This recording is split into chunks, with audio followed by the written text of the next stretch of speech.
Alan Jackson, the pop star who once rocked the concert, is now standing on a stage that gives him the feeling of being in the heart of country music itself.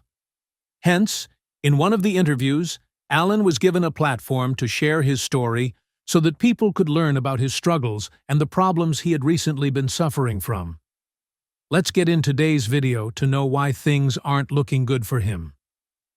Asking me about the lyrics, they told me I'm like on the top 5 all-time winners. ACMs.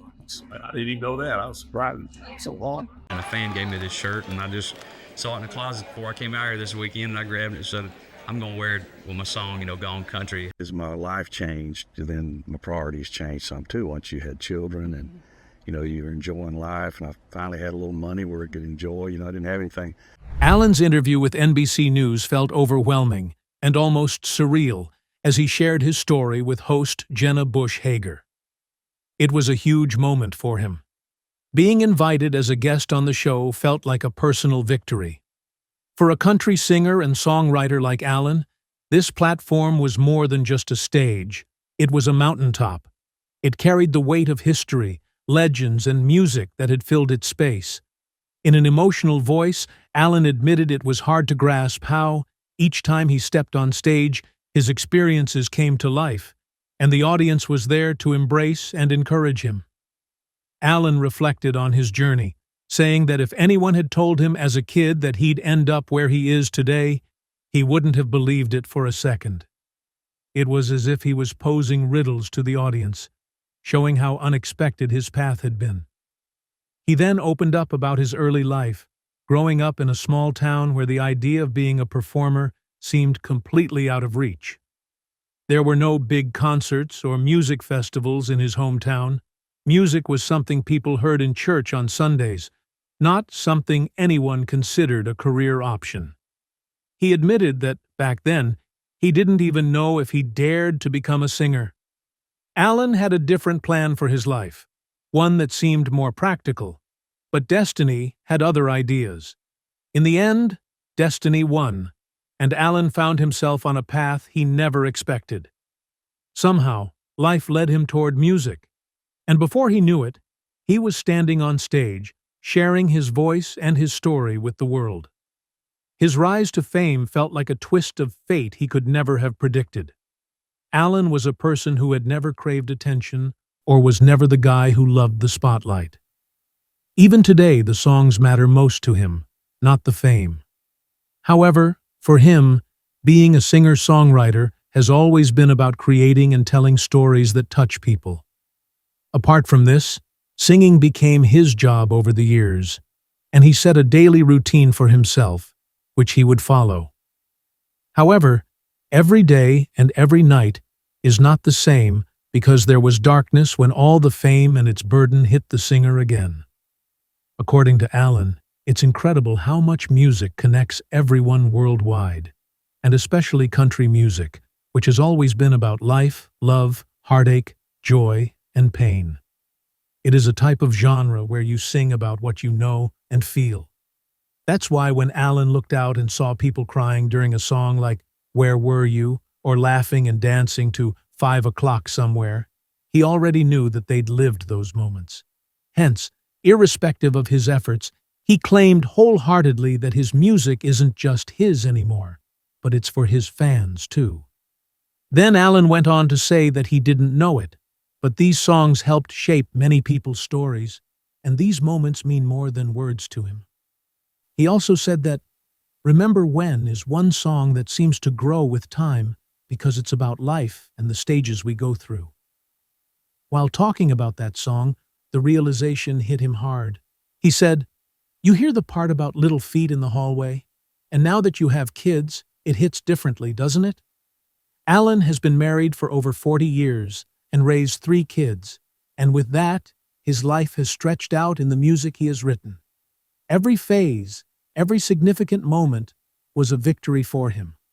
And then he surprised everybody with his new album, which is no different.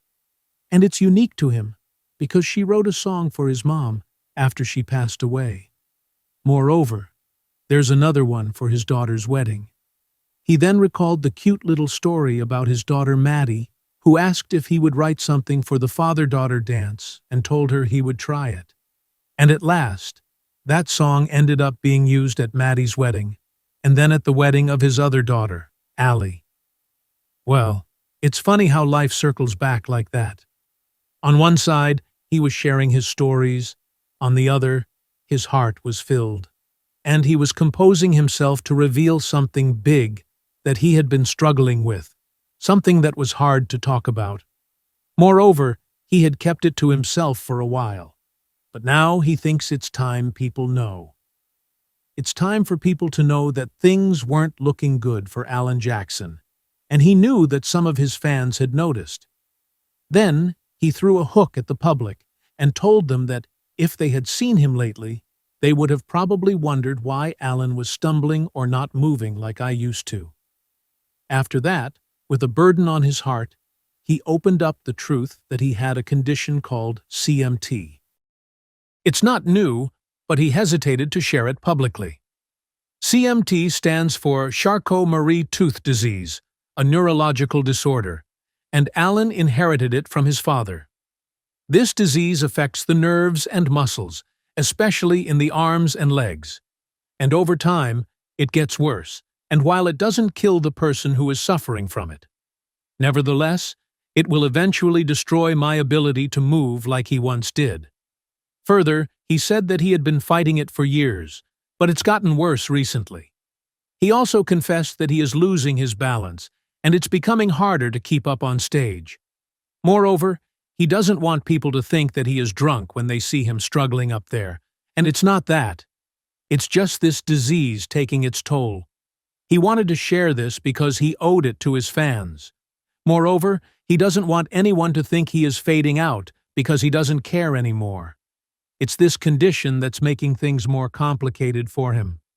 Then, with a sad tone, he said that this disease wouldn't kill him, but it would slow him down. It's part of the same family as muscular dystrophy or Parkinson's. It won't take my life, but it will change how he lives. Despite suffering from this disease, Alan's father walked in his 70s, but barely. He knew that's where he would be headed. It's tough to face, but that's how life sometimes goes. With a calm but firm voice, Alan shared that he wasn't seeking sympathy, knowing there are people facing far worse challenges. Yet, he acknowledged that this disease, Charcot-Marie-Tooth, CMT, was something he had to face, and it would inevitably affect his ability to perform. He admitted he wasn't sure how much longer he could continue touring. Alan had always been clear that he didn't want to do a big farewell tour only to return a year later, as some do. However, he admired legends like Willie Nelson and Merle Haggard, who kept playing until they simply couldn't anymore. That's his goal, too, if his health allows. On the brighter side, he reassured everyone that CMT doesn't impact his voice or songwriting ability. His new album, which he poured his heart into, was already out. For Alan, music has always been a way to cope and express what words couldn't. He promised to keep making music for as long as he could, and if he happens to be in town, he'd love for his fans to see him perform while he still can. Now that the truth is out there, Alan feels a little lighter. He had been carrying the weight of this, trying not to show how much it's affected him. But now, maybe he won't have to worry so much about how he looks up there. Perhaps he can focus on the music and let that be enough. Then, he shared the story of his daughter Maddie. When she went through that tough time, everyone knew her story. She got married, and not long after, tragedy struck when her first husband passed away in a sudden accident. The weight of grief was heavy, and the years that followed were spent trying to heal. It was a long road, but Maddie did something remarkable.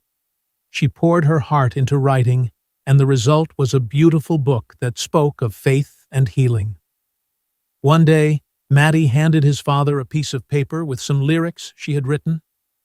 She asked Alan to put them to music. He then sat with those words, feeling the depth of her pain and spirit.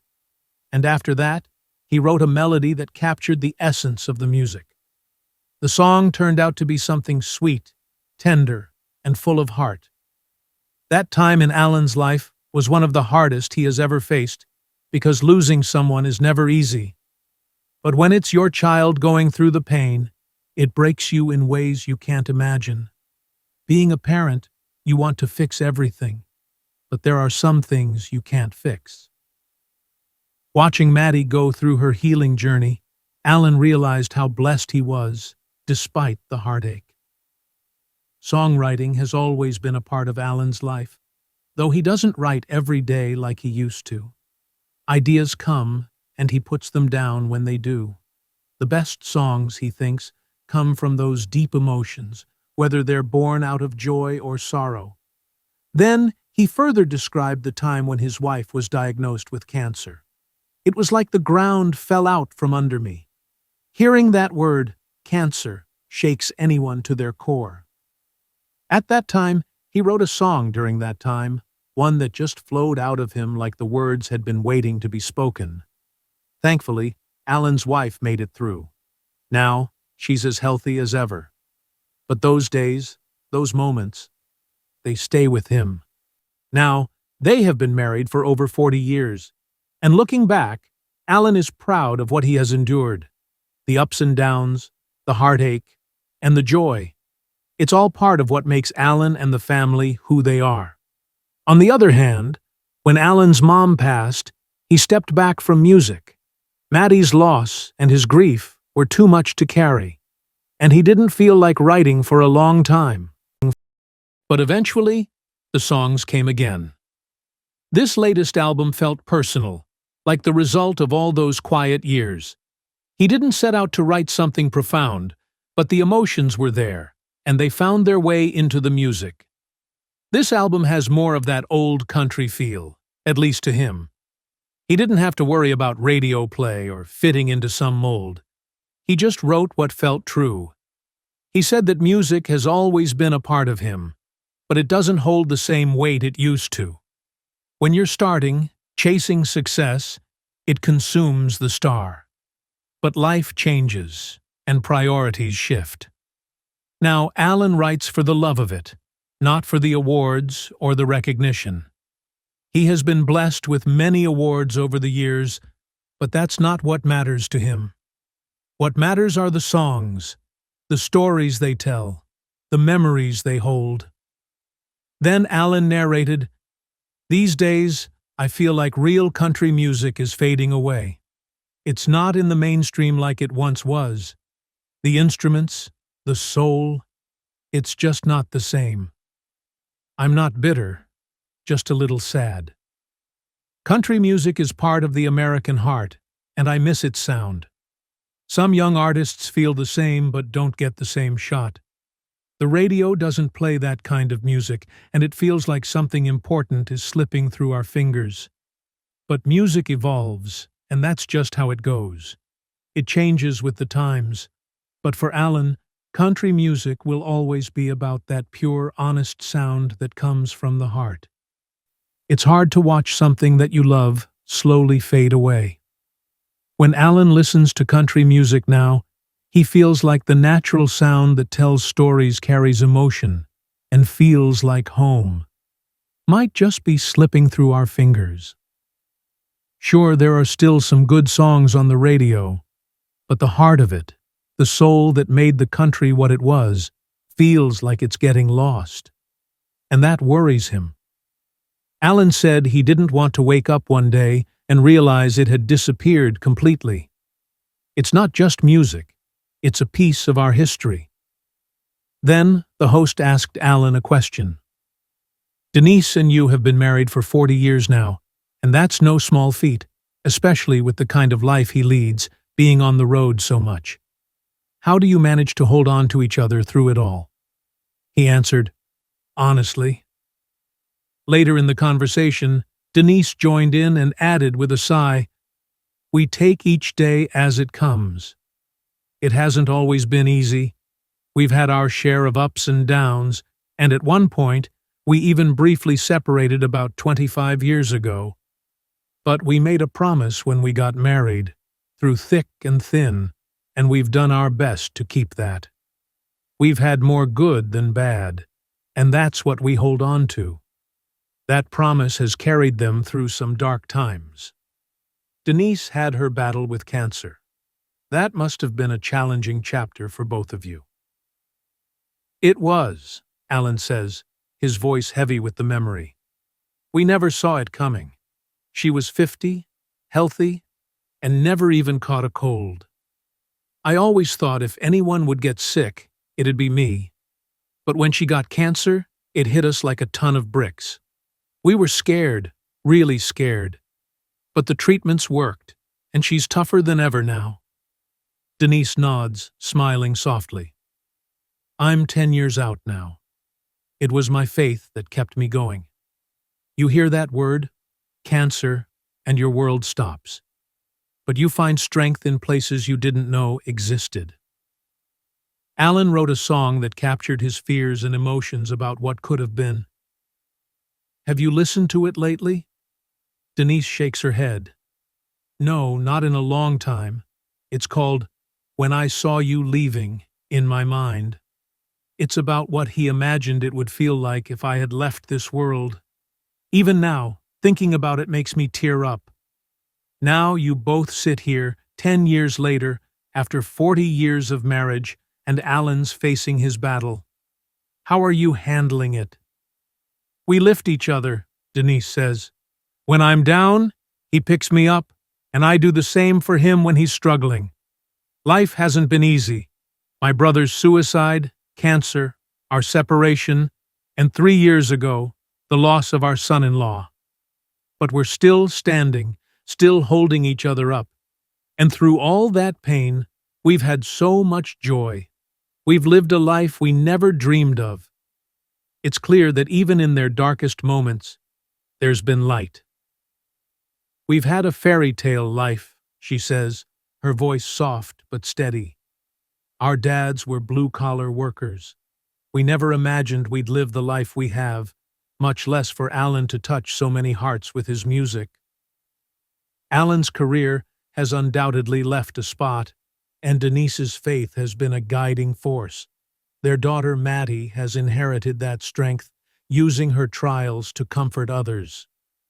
We've had our share of sorrow, Denise adds, but we've also had more blessings than we can count.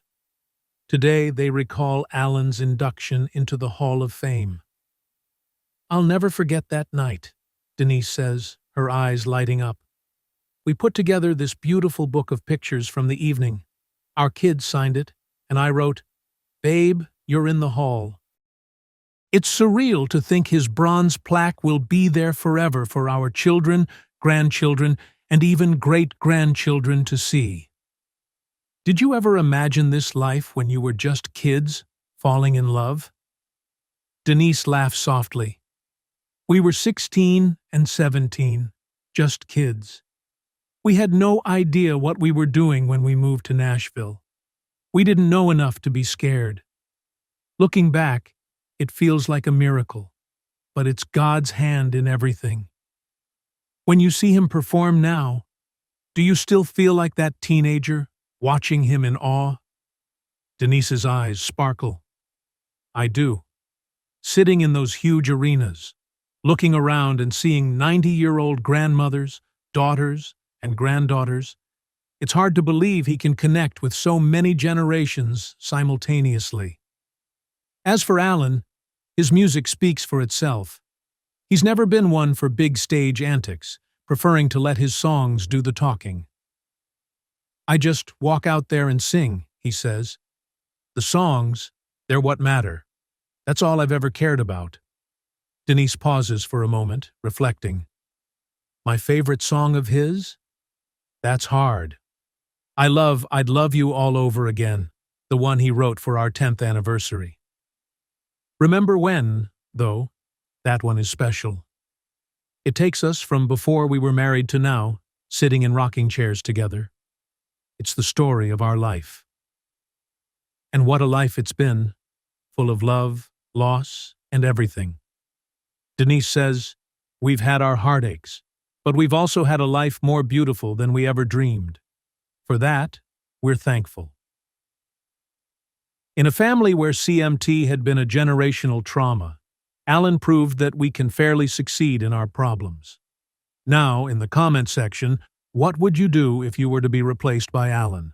And don't forget to subscribe to the channel and like the video. See you in the next video.